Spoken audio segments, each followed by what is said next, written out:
오직 성령이 너희에게 임하시면 너희가 권능을 받고 예루살렘과 온 유대와 사마리아와 땅끝까지 이르러 내 증인이 되리라 하시니라. 한 절 말씀을 공독해 드렸습니다. 지난주까지 몇 주에 걸쳐서 사도행전 1장 7절 8절 말씀을 두고 주님께서 마지막으로 우리에게 당부하신 명령을 세밀히 살펴보았습니다. 오직 성령이 너희에게 임하시면 너희가 권능을 받고 예루살렘과 온 유대와 사마리아 땅끝까지 이르러 내 증인이 되리라. 마태복음 28장으로 가셔서 그 명령 구체적으로 이렇게 표현되어 있었던 것을 살폈습니다. 마태복음 28장 19절, 그러므로 너희는 가서 모든 족속으로 제자를 삼아 아버지와 아들과 성령의 이름으로 세례를 주고 내가 너희에게 분부한 모든 것을 가르쳐 지키게 하라. 이것을 압축해서 제자도라고 합니다. 우리는 주님으로부터 이 최후의 명령을 받고 있습니다. 땅끝까지 이르러 모든 족속으로 제자를 삼고 주께서 우리에게 분부하신 모든 것을 가르쳐 지키게 할 책임을 지고 있습니다. 그래서 쉽게 얘기해서 신자의 신앙생활이라는 것이 무엇이냐 할 때 이 제자된 도리를 다하는 것이 신앙의 내용이고 우리의 책임인 것은 자명합니다. 그러나 그 문제는 그렇게 간단하지 않습니다. 우리가 분명히 주께서 명령하신 대로 땅끝까지 이르러 증인이 되고 모든 족속으로 제자를 삼고 세례를 주며 가르치는 모든 일을 우리가 분부 맡고 있지만 그것이 의미하는 바가 무엇이냐 하는 것은 그렇게 쉽게 이해할 수 있지 않습니다. 지난 몇 주간에 걸쳐서 이 말씀에 대하여 우리가 여러 번 그 부분들을 잘라서 세밀히 연구해 본 바와 같이 이것은 어떤 일을 성취하는 것을 그 궁극적인 목표로 갖고 있지 않기 때문입니다. 사람들을 불러 모으고 사람들을 교화시키고 하는 것이 궁극적인 목표가 아니라 말입니다. 제자를 삼아라 하는 것이 어떻게 사람들로 하여금 예수를 믿게 하며 그들에게 이 천국의 복음과 진리들을 전달하느냐 하는 문제이기 이전에 제자를 삼으라는 말 자체에 우리가 어떻게 하나님의 자녀와 주께서 주신 명령을 수행할 만한 모델이 될 수 있느냐, 인격적인 자세와 품격을 갖추느냐 하는데 더 많은 초점이 있다고 우리가 밝혀보았습니다. 바로 지난주에 우리가 살펴본 내용만 하더라도 내가 너에게 분부한 모든 것을 가르쳐 지키게 하라에 가르친다도 가르침, 내가 알고 있는 것을 상대방에게 전이시키는 지식의 전달, 결론의 전달만이 아니라 우리가 갖고 있는 것과 그리고 가르치라는 말 속에 포함되어 있는 하나님이 그의 손으로 직접 빚어 만드신 인간에 대하여 어떤 가치를 인정하시며 어떤 대우를 하시는가 하는, 즉 말하자면 하나님께서 지금 하시고자 하는 어떤 일에 대하여 우리를 방법과 수단으로 부르고 있지 않다는 사실을 명심한다면 제자도라는 것은 그렇게 쉽게 나가서 전도를 하며 기독교에 관한 증언을 하는 것으로 그 내용을 삼아서는 안 되는 것입니다. 물론 제가 지금 전도를 하지 말자든가 교화하는 일을 막고자 하는 뜻으로 하는 것은 아닙니다. 그러나 그 초점은 우리가 보통 생각하는 것보다 훨씬 더 깊은 뜻을 갖고 있고 그리 우리가 진전해야 되는 것임에도 불구하고 너무 쉬운 대답이, 피상적인 대답이 더 깊은 경지로의 신앙의 발전과 우리의 책임에 오히려 방해 요소가 되고 있는 것을 분명하게 하고 싶어서 그렇습니다. 많은 교회에서 또는 신자들 자신들도 신앙생활을 이런 식으로 생각하는 것을 훨씬 많이 봅니다. 더 많은 시간을 주를 위해서 바쳐야 되고 더 많은 시간을 기독교적인 어떤 종교 행위에 투자를 해야 되는데 그렇게 살지 못하고 있는 데 대하여 신앙생활을 불성실하게 하고 있다는 죄책감을 누구나 갖고 있습니다. 우리가 할 수만 있다면 사실은 목사가 되고 선교사가 돼야 되는데 믿음이 변변치 않아서 선교사 목사를 못하고 집사를 하고 있다, 이렇게 생각하는 분들이 의외로 많습니다. 우리가 하루의 일과 중에서 더 많은 시간을 성경을 보고 기도를 해야 되는데 그렇게 못하고 오늘도 커피 마시고 바이어 만나다가 시간을 다 뺏긴 이 지렁이 같은 죄인을 용서하소서. 우리한테 많은 사상이다 이겁니다. 과연 그것이 그러면 더 많은 시간을 전도하고 기도하고 성경 보는 것이 신앙생활이고 우리의 일상생활을 영위하는 것은 버러지 같은 일이냐 하는 문제에 대해서 저는 조금 견해를 달리하고 있는 사람인 셈입니다. 제가 견해를 달리하는 거야 별 문제 아니지만 성경이 거기에 대한 어떤 증거를 제시하기 때문에 이 말씀을 여러분과 오늘 나누고자 하는 것입니다. 마태복음 11장으로 가시면 신자란 어떤 모습을 가지며 어떤 생활을 하는 사람인가에 대한 모습에 대하여 강한 의문을 제기할 만한 사례가 나옵니다. 마태복음 11장 2절입니다.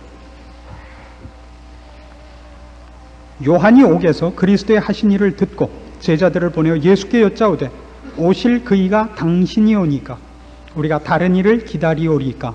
예수께서 대답하여 가라사대 너희가 가서 듣고 보는 것을 요한에게 고하되 소경이 보며 안전뱅이가 걸으며 문둥이가 깨끗함을 받으며 귀머거리가 들으며 죽은 자가 살아나며 가난한 자에게 복음이 전파된다라.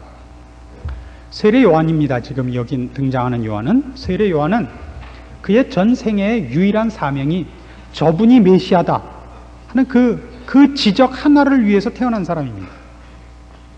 그래서 친히 그가 예수님이 오시는 걸 보고 저분이 메시아다라고 증언하고 그에게 세례를 주었습니다. 그리고 그 후에 헤롯 왕에게 듣기 싫은 소리 했다가 이제 잡혀서 옥에 갇혔습니다. 근데 그의 제자들에게 얘기를 들으니까 자기가 저분이 메시아다라고 증언했던 분이 하는 일이 자기가 기대하고 있던 메시아로서 할 사역과 너무 다른 일을 하더란 말이에요.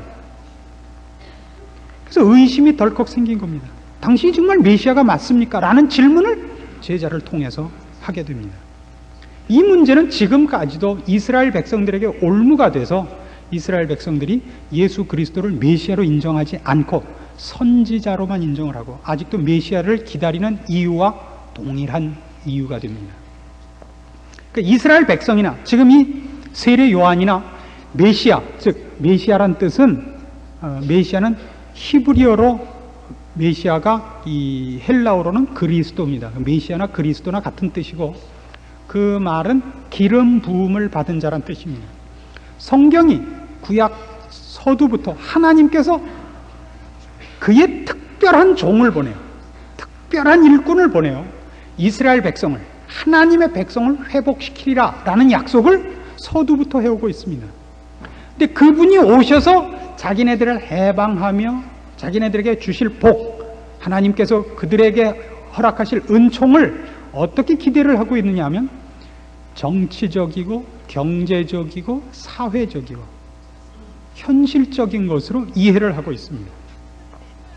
그래서 그들은 메시아가 오면 우선 제일 급한 문제로 하나님의 백성인 이스라엘 민족을 그 주변에 저 하나님 모르는 이방인의 손에서부터 정치적으로 일단 구원을 하며 배고픔에서 해방시키며 고통과 슬픔과 모든 세상 이웃나라나 환경 모든 것으로부터의 모든 해함과 상함으로부터 보호하는 나라를 건설할 분으로 기다리고 있습니다. 정치적, 군사적, 영적 모든 면에서의 어떤 지도자를 기다리고 있는 것입니다. 그런데 예수님은 오셔서 그런 이스라엘 백성이 기대하고 있는 바와 같은 일은 안 하시고 아주 사소한 일을 하고 계시는 겁니다. 여기 있는 바와 같이 무슨 뭐 세리 마태를 만난다든가 무슨 뭐 사마리아에 가서 뭐 우물에서 무슨 여인과 뭐 잡담을 하셨다든가 무슨 뭐 산 위에 올라가서 뭐라고 유세를 하시다가 뭐 고기와 떡을 나눠 주셨는데 남은 걸 또 치사하게 거두셨다든가 이런 것만 하고 있더란 말입니다. 누가 뭐 아파 누웠는데 고쳐줬다. 지금 그런 거 할 때가 아닌 것입니다.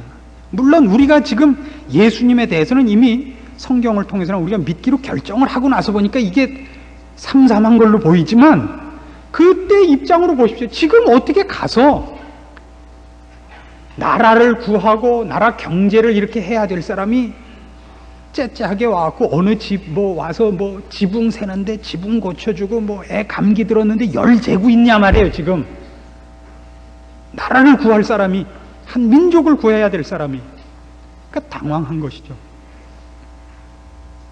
그러나 주님께서 이 말씀을 하시고 나서 뭐라 그러느냐 하면요, 6절에 누구든지 나를 인하여 실족하지 아니하는 자는 복이 있도다, 이렇게 얘기를 하십니다. 즉 말하자면 메시아 상도, 우리가 기대하는 것과 하나님께서 작정하신 것과는 다르더라고요.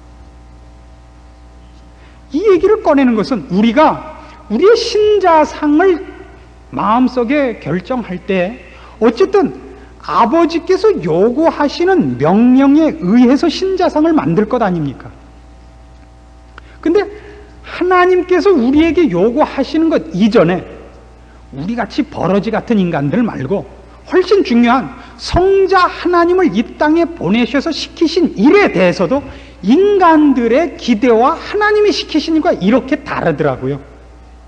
그러니까 우리 개인들이 갖는 신자상에 대한 그림도 틀릴 가능성이 많다는 것을 이 사건을 통해서 일단 암시를 받아놔야 되는 것입니다. 우리 신자상을 한번 보십시다. 마태복음 16장으로 가십시다. 마태복음 16장 21절입니다. 이때로부터 예수 그리스도께서 자기가 예루살렘에 올라가 장로들과 대제사장들과 서기관들에게 많은 고난을 받고 죽임을 당하고 제3일에 살아나야 할 것을 제자들에게 비로소 가르치시니 베드로가 예수를 붙들고 간하여 가로되 주여 그리 마옵소서, 이 일이 결코 주에게 미치지 아니하리라. 자, 지금 제자들마저도 세례 요한과 마찬가지로 이분이 우리 민족을, 이 하나님의 백성을 구원하실 분이다라고 믿고 있습니다. 근데 그 방법은 정치적이고 군사적이고 물리적일 거라고 생각을 하고 있는 겁니다. 근데 예수님은 뜻밖에도 이제 죽을 것을 예언하고 있습니다.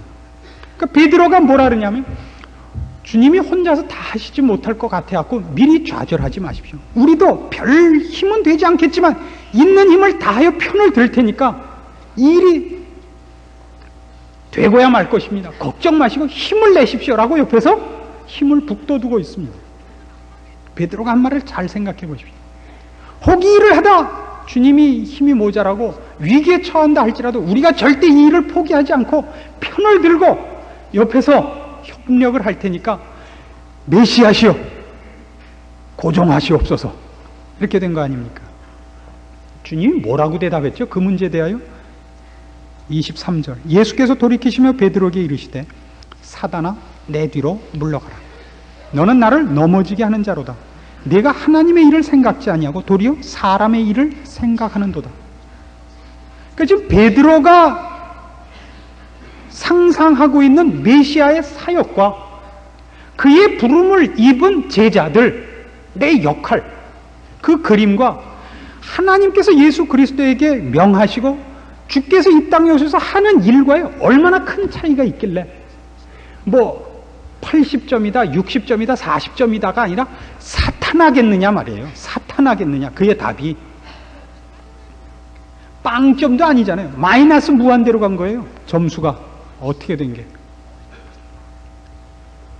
여기에 바로 우리가 뜻밖에도 우리의 본능적인 종교관과 세상살이에서 발생한 상식이라는 것 때문에 종교에 관하여, 특별히 기독교적 신앙에 관하여 우리가 어처구니 없는 그림을 그리고 있는 경우가 많다는 것을 우리가 사실은 직시해야 됩니다.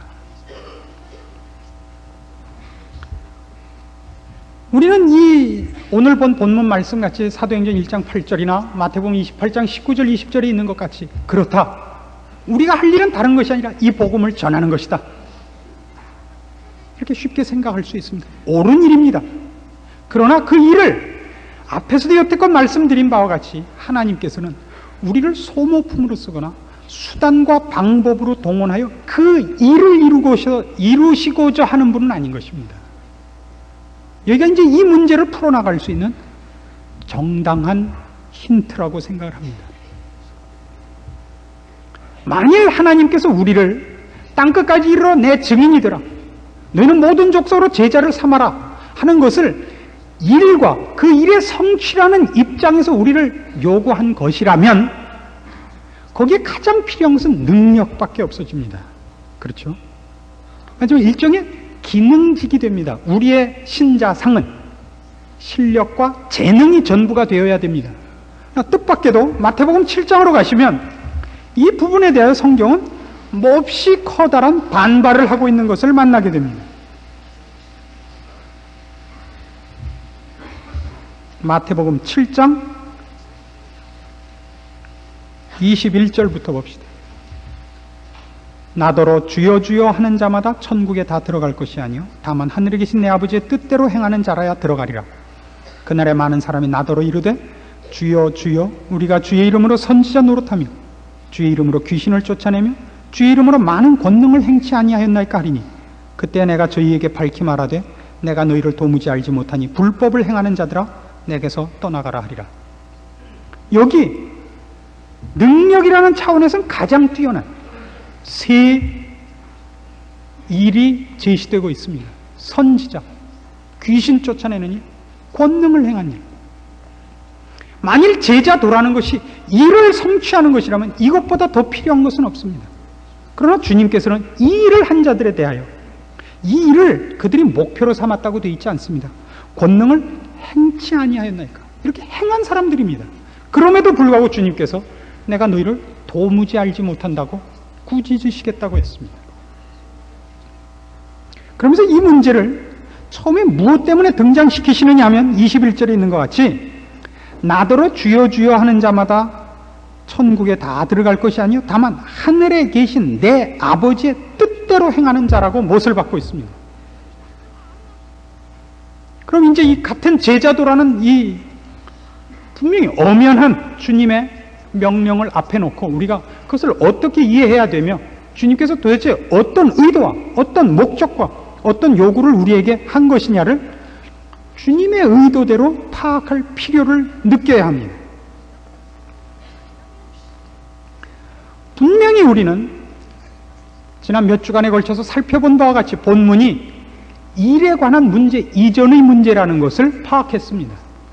만일 이것이 어떤 일을 성취하는 방법론에 관한 것이고 일을 이루어내는 능력에 관한 것이라면 기독교는 여태까지 실패한 것이 되어야 마땅합니다. 왜요? 기독교는 여지껏 실패와 좌절로 연결되었지 형통과 부흥으로 연결되어 오지 않았습니다. 우리가 보는 기독교 2000년 역사에서 분명하게 볼 수 있는 것입니다. 그리고 성경은 최고의 신앙의 자세를 능력으로 제시하지 않고 순교로 제시하고 있지 않습니까? 아주 쉽게도 요한복음을 끝내면서 베드로에게 내 양을 먹이라, 내 양을 치라 라는 그 중요한 임무를 맡기시고 천국 열쇠를 맡기시며 너는 베드로라 이 반석 위에 내 교회를 세우리라고 약속했던 베드로에게마저도 네가 나중에 순교당하리라는 예언을 주시지 않았습니까? 젊어서는 네가 띠띠고 네가 원하는 대로 다녔거니와 나중에는 남이 네게 띠띠고 네가 원치 아니하는 것으로 끌고 가리라. 전해오는 그 확실한 자료는 없지만 구전되어 오는 소식에 의하면 그가 거꾸로 십자가에 매달려 죽었다. 이렇게 우리가 알고 있습니다. 가장 큰 임무를 부여받은 베드로마저도 그 일을 수행하고 완성하는 것으로 끝나지 않고 그의 일을 하다 중간에 실패하는 것으로 끝내는, 즉 순교가 성경에서 그토록 높이 평가되고 요구되어야 할 이유가 없어진단 말입니다.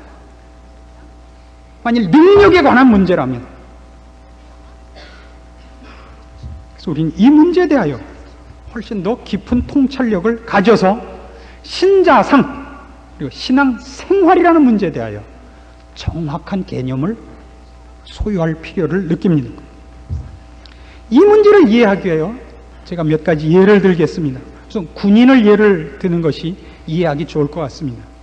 군인 되게 하는 것은 물론 전투력입니다. 그렇죠? 군인이란 일단 전투를 잘해야 됩니다. 군인은 폼나게 생길 필요가 없습니다. 군인이 무슨 쌍꺼풀이냐 삼꺼풀이냐는 필요가 없죠. 총을 잘 쏴야죠.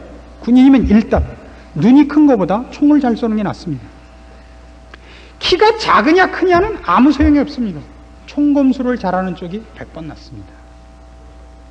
이게 우리가 군인에게 요구하는 겁니다. 즉 군인의 사명은 국방력이고 전투력입니다. 그러나 훌륭한 군인이라고 얘기할 때는 전투를 잘한다는 것만으로 훌륭한 군인이라고 얘기하지 않습니다.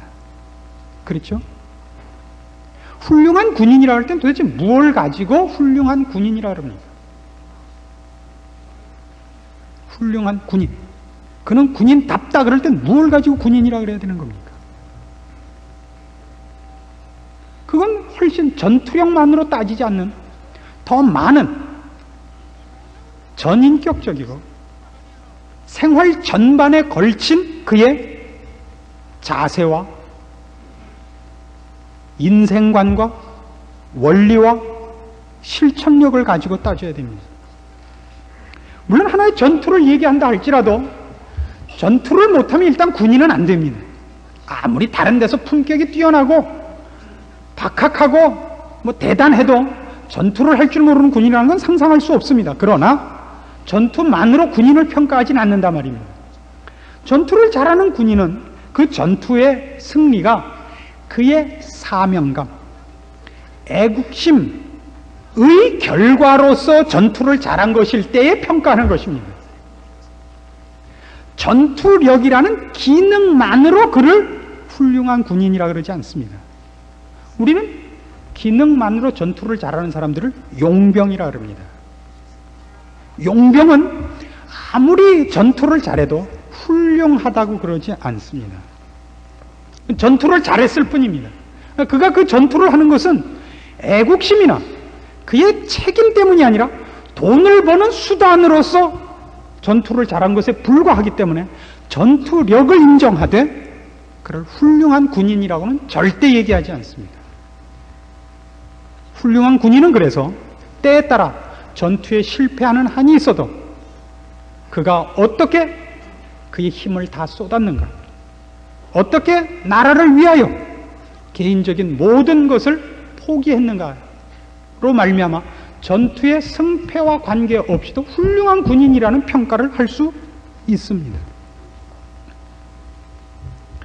마찬가지로 우리가 신자에 관하여 얘기할 때도 그렇습니다. 신자란 1차적으로 군인이 전투력이 없으면 안 되듯이 신자란 신앙과 하나님을 사랑하는 열심과 그것에 의하여 믿지 않는 자들을 향한 복음에 대한 강렬한 도전성을 놓치고 있어서는 안 됩니다.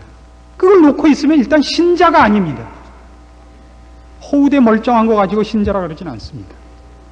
그러나 그가 훌륭한 신자라고 할 때는 군인이 전투력만으로 평가받지 않듯이 그의 신앙생활이 전도라는 원색적인 전투로만 평가되는 것은 아닌 것입니다. 우리가 조금 더 들어가서 이 문제, 말하자면 앞에서 예를 든 바와 같이 군인이나 신자에게 있어서 훌륭한 군인, 훌륭한 신자라는 것은 도대체 무엇을 가지고 따지느냐 하는 것으로 조금 더 초점을 좁혀서 신앙생활을 조금 더 규명해 보고자 합니다. 여러분, 매일 생활이 무엇이냐라고 물으면 무엇 생활이라 그러시겠습니까? 매일의 생활. 매일의 생활이라는 것은 남자들 같으면 직장 생활이 생활입니다.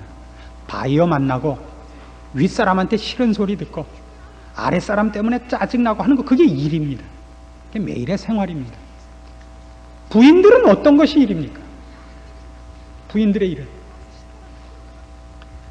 빨래 해놨는데 바람에 날려가서 다시 더러워져서 인상 쓰고 다시 빨고, 그렇게 공부 열심히 하라 그러는데 하는 척하더니 만화책 보고 있다 가서 시험 엉망으로 받아갖고 속 북북 썩고 애 때리고 또 같이 울고 제 시간에 올 줄 알고 밥 해놨더니 그냥 혼자만 맛있는 거 처먹고 늦게 들어와서 그냥 혈압 오르고 그게 일입니다. 그걸 일상생활이라 그럽니다. 그게 생활입니다. 근데 재미있는 것은 그 생활을 하기 위해서 무엇으로 그러니까 에너지를 삼습니까? 무엇이 있어야 그 일을 영위합니까? 일단 충분한 수면과 충분한 식사를 해야 됩니다. 먹고 자지 않고는 그 일을 감당할 수 없습니다. 우린 종종 그 문제 바로 이런 오해를 하는 겁니다. 성경을 읽고 기도를 하는 것을 신앙생활이라는 오해가 생기는 겁니다. 성경을 읽고 기도를 하는 것은 마치 우리가 일상생활을 위하여 밥 먹고 잠자는 것과 똑같습니다.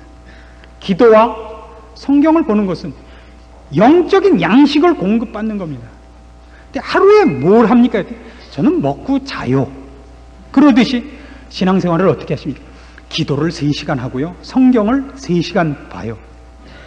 그럼 하루에 12시간 자고요. 12시간 먹어요. 그런 거랑 게 똑같은 표현이다 말입니다. 근데 그건 굉장히 떳떳하고 잘난 척을 하죠. 신앙생활이라고 생각을 한다고요. 직장에 나가서도 가능한 한 많은 시간을 쪼개서 성경을 보죠. 폼나게 누가 보면 무슨 이사야나 모세같이 보이게. 그걸 신앙생활이라고 오해하는 분이 몹시 많습니다. 물론 시간을 여러분이 어느 때 쪼개고 어디서 하느냐 하는 건 상관이 없습니다. 필요하다면 우리는 잠을 집에서 못 자고 쪼개서 낮에 차 타고 가면서 잠깐 뭐 자리에 앉아서 잠깐 회의하면서도 잠깐 졸아서 부족한 수면을 채울 수밖에 없듯이 여러분이 필요한 기도와 성경을 어디서나 하실 수 있습니다. 본인의 필요에 따라서.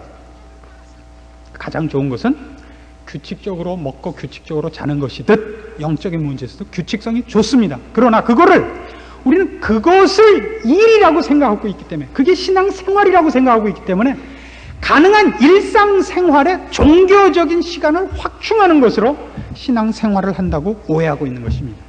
그래서 어찌하면 하루 생활 속에 가능한 한 많은 시간을 성경 보는 시간으로, 기도하는 시간으로, 전도하는 시간으로 메꾸느냐가 그의 신앙생활을 확대하는 것이라고 생각한다면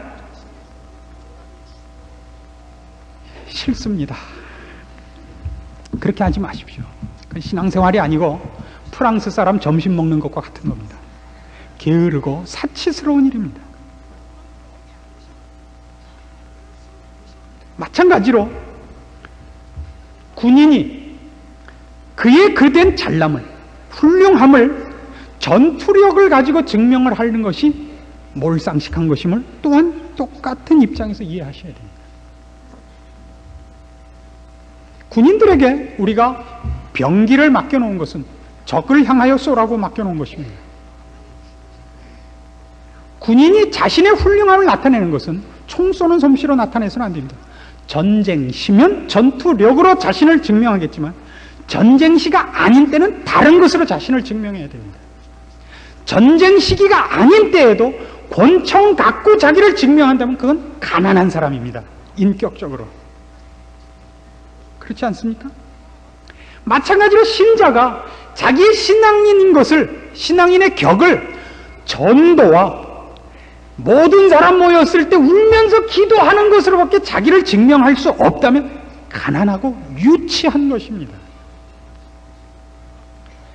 훌륭한 군인이란 위급한 때를 위하여 평상시에 전시를 준비하는 자세로 준비하고 자기 몸과 모든 삶을 갈고 닦는 것으로 표현되어야 됩니다.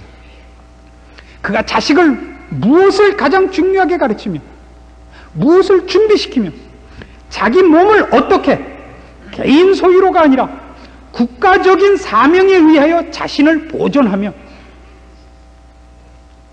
모든 것을 준비하고 있는가로 나타내야 됩니다. 집을 하나 장만해도, 도배를 하나 해도, 창문을 하나 뚫어도, 결혼을 해도, 전시가 아니더라도 총을 늘 닦아놓고 총알을 늘 옆에 준비해놓고 사람을 만날 때도 먹고 싶은 만큼 다 먹지 않고 배 안 나오게 하고, 배 나오면 군화 끝매는데 시간이 걸리니까 그런 일관된 일을 지금 있는 상황 모든 것 속에서 나태를, 유혹을, 허황된 욕심을 불어넣는 모든 문제에 대하여 의연하게 대처하여 언젠가 일어날지 모르는 일에 대한, 그리고 자기에게 맡겨진 사명을 수행할 수 있는 사람으로 100% 가동할 수 있는 자신으로 모든 환경과 시험에 대하여 자신을 유지하고 목표와 사명을 위하여 자신을 훈련해놓고 가는 것으로 자신을 증명해내야 됩니다. 그것이 결국 전시의 전투력으로 나타나는 것입니다.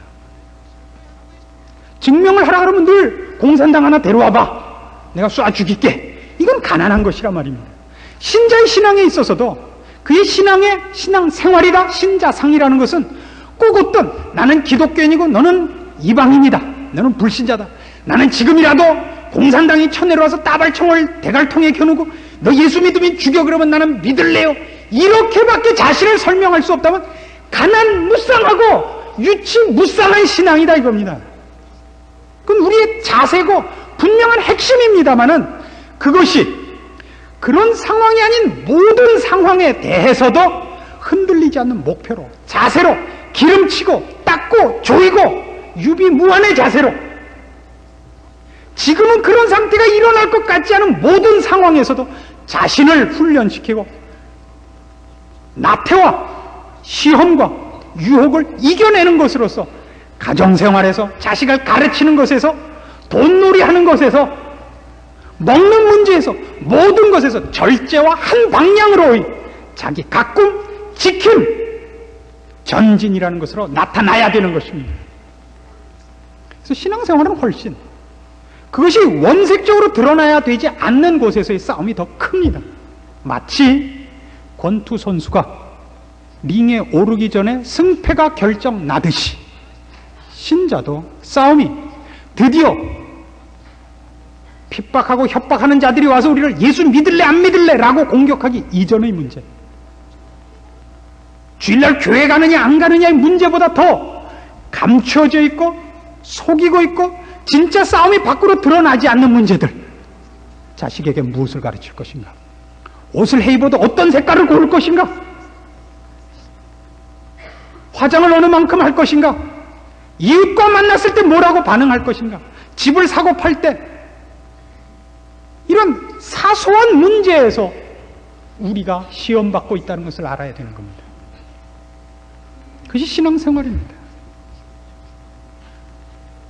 그러나 우리는 얼마나 많이 그런 의미에서 원색적이고 유치한 신앙에 머무르고 있는지 모릅니다. 우리나라 교회들이 갖는 교회의 목표 중에 어느 교회나 공통되게 있는 게 그겁니다. 전도하는 교회입니다. 이건 분명히 성경이 요구하는 것입니다. 전도해야 됩니다. 그러나 그 전도가 다만 숫자를 불러와가지고 우리 교회는 얼마나 큰가, 나는 얼마나 열심히 주를 위해 일했는가, 늘 그것으로밖에 평가할 수 없다면 우리는 유치원도 다니기 전 애들인 것입니다. 옛날에 제가 만났던 미국 깜둥이 놈이 어느 나라가 더 잘났느냐 얘기 속에, 그때 우리나라 칼라 TV 나오기 전입니다. 너희 칼라 테레비 있어? 라고 묻는 것과 똑같은 겁니다. 누가 더 잘났느냐를, 누구 힘이 더 세, 이렇게 얘기하는 거랑 똑같고, 누가 더 잘났느냐를 나는 부인이 셋이야, 그러는 거랑 똑같지 않습니까? 얼마나 유치하고 저급합니까? 하나님 우리를 그렇게 부르고 있지 않은 것입니다. 그래서 우리의 신앙생활이란 사실은 우리가 살고 있는 환경과 시대적 조건 속에서 부닥치는 모든 일상사에서 어떻게 무엇을 위하여 결정하며 그것을 지켜내느냐의 싸움입니다. 그 일이 종교적인 형태를 띄울지 안 띄울지 모릅니다. 훨씬 많은 부분에서 종교적이지 않은 형태를 띠는 겁니다. 여러분, 일상사는 종교와 상관없다고, 신앙과 상관없다고 생각하는 발상에서 벗어나셔야 되는 겁니다. 그러니까 신앙이란 훨씬 성경 보고 기도하기 이전의 싸움이 됩니다.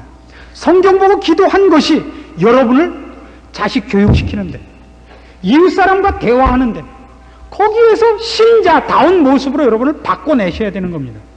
늘 얘기하는 거지만 산기도 갔다 오면 눈이 째져서 오지 않습니까? 기도 좀 했다고 모든 사람이 우습게 보이는 거예요. 목사님도 기도 안 하시죠? 아니, 기도하고 성경 보는 것은 주님을 닮자는 거 아니에요. 주님이 언제 그러는 거 보셨어요? 주님은 그런 예가 없습니다. 성경의 가장 큰 요구가 뭐냐? 요한복음 13장으로 가보십시오. 제자를 삼고 증인이 되고 하는 이 일에 있어서 훨씬 중요한 내용이 되는 것은 이것이고, 이것이 자세입니다. 요한복음 13장 34절입니다. 요한복음 13장 34절. 새 계명을 너희에게 주노니 서로 사랑하라. 내가 너희를 사랑한 것 같이 너희도 서로 사랑하라. 너희가 서로 사랑하면 이로써 모든 사람이 너희가 내 제자인 줄 알리라. 여기서 비로소 요한복음 13장의 사랑과 사도행전 1장 8절의 그 구절이 하나로 만나는 것을 봅니다. 제자를 삼을 때 여러분이 꼭 해야 하는 것은 그 사람들이 우리를 스승으로 삼을 이유를 발견해야 되는 것입니다. 우리가 주를 본받은 자 된 것 같이 다른 사람들이 우리를 본받게 해야 됩니다. 다른 사람들이 나를 스승으로 본받을 때 나를 보는 것이 아니라 내가 본받은 예수 그리스도의 모습이 나에게 녹아져 있기 때문에 그들이 나를 스승으로 삼아야 됩니다. 근데 그 내용이 뭐냐? 그러면 말하자면 방법적, 능력적 이를 성취하는 차원에서가 아니라, 기술과 방법으로서가 아니라 한 인격과 자세와 모습으로서 사랑이라 그럽니다. 그러면 모든 사람이 우리가 예수님의 제자인 줄 알 거라 그럽니다. 마태복음 16장으로 돌아가시죠. 아까 우리는 베드로가 주님 앞에 괄세 받는 장면을 보았습니다.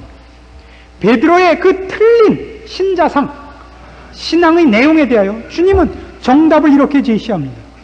16장 24절. 이에 예수께서 제자들에게 이르시되 아무든지 나를 따라오려거든 자기를 부인하고 자기 십자가를 지고 나를 쫓을 것이니라. 우리가 해야 되는 신앙생활은 실제로 이겁니다. 자기를 부인하고 십자가를 지는 겁니다. 여러분, 신앙생활 하시는 데 있어서 제일 중요한 싸움은 언제나 이겁니다. 집 팔고 살 때, 어디 가서 뭐 할 때, 무슨 일이 생겼을 때 악쓰고 싸우지 마시고, 세상 사람들 같이 손톱 길러갖고 긁지 마시고, 모든 일에 지고 양보하십시오. 억울함과 복수심과 경쟁 상대로서 이웃을 만나지 마시고, 이웃을 주님의 마음을 품고 사랑할 대상으로 만나시라 말입니다. 그래서 성경은 가장 많은 요구가 언제나 이웃입니다. 이웃. 네 이웃을 내 몸같이 사랑하라는 것이 율법의 완성이요. 이웃을 내 몸같이 사랑하는 자는 율법을 다 이룬 자니라라는 얘기가 자주 등장하는 이유가 여기 있습니다. 결국 우리의 싸움은 종교성을 띠는 원색적인 싸움인 경우가 훨씬 드물고, 사실은 이 자세의 싸움입니다. 여러분은 이웃을 경쟁과 원수로서 만나지 않습니다. 사랑하고, 그러기 위하여 그 실력이 없는 우리가 늘 나를 쳐 복종케 하는 훈련으로서 여러분은 일상생활을 직면하셔야 됩니다. 회사에서도, 가정에서도, 여러분 자녀를 키우는 데 있어서도, 동네에서 이웃과 함께 늘 이웃 앞에 서는 자신을 확인하셔야 됩니다. 혼자 잘난 척하러 여기 모여서는 안 됩니다. 너는 다 지옥 가라, 난 천국 간다. 너희 괄세하던 놈들 지옥 가서 뜨뜻한 데서 고생 좀 해봐라. 이건 아니라 말입니다. 바울같이, 모세같이 주여 이 사람들을 지옥에 보내려면 나도 따라서 보내주십시오. 그 마음을 갖지 않는다면 여러분은 신앙생활에 입문하지 못한 것입니다. 이웃 앞에 서십시오.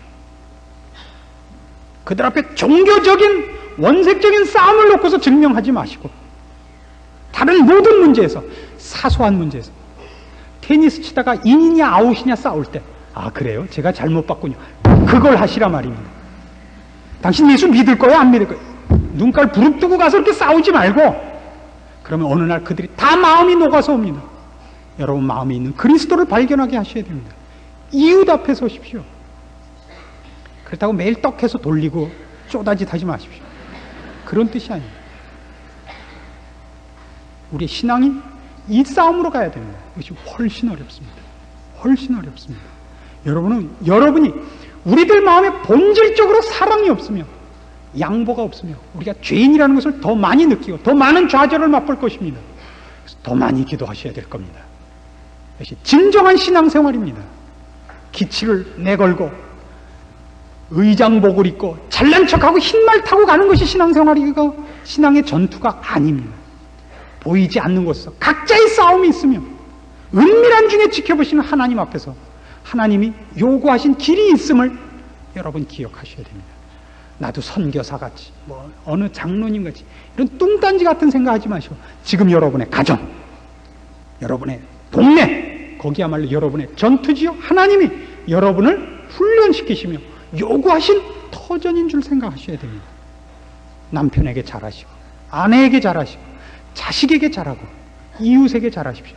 그냥 잘하는 게 아니라 진리와 신앙이라는 차원에서 여러분이 가는 길로 저들이 구부러진 것을 확인케 하시고 그들에게 진리와 빛을 던지는 자로 여러분을 세우며 주님께서 요구한 것 같이 나를 부인하고 십자가를 지는 것으로 그들을 섬겨 그들을 항복시켜내십시오. 썩는 미랄이 되라. 이런 요구가 그래서 등장하는 것임을 잊지 마십시오. 기도하십시다. 하나님 아버지 은혜를 감사합니다. 우리를 이 자리에까지 있게 하신 하나님의 은혜가 이제 주의 말씀을 따라 우리가 썩는 미랄로 이웃을 사랑하는 자로 부르시니 이제 그 부르심 앞에 항복하게 도와주시옵소서. 힘을 다하여 주를 사랑하듯 이웃을 사랑하며 나를 부인하고 십자가를 져 주님 걸으신 길을 본받는 저희들 되게 하사 모든 사람들 앞에 우리가 주님의 제자인 줄 알게 하시고 저들 마음을 항복시켜 내시옵소서. 예수님의 이름으로 기도합니다. 아멘.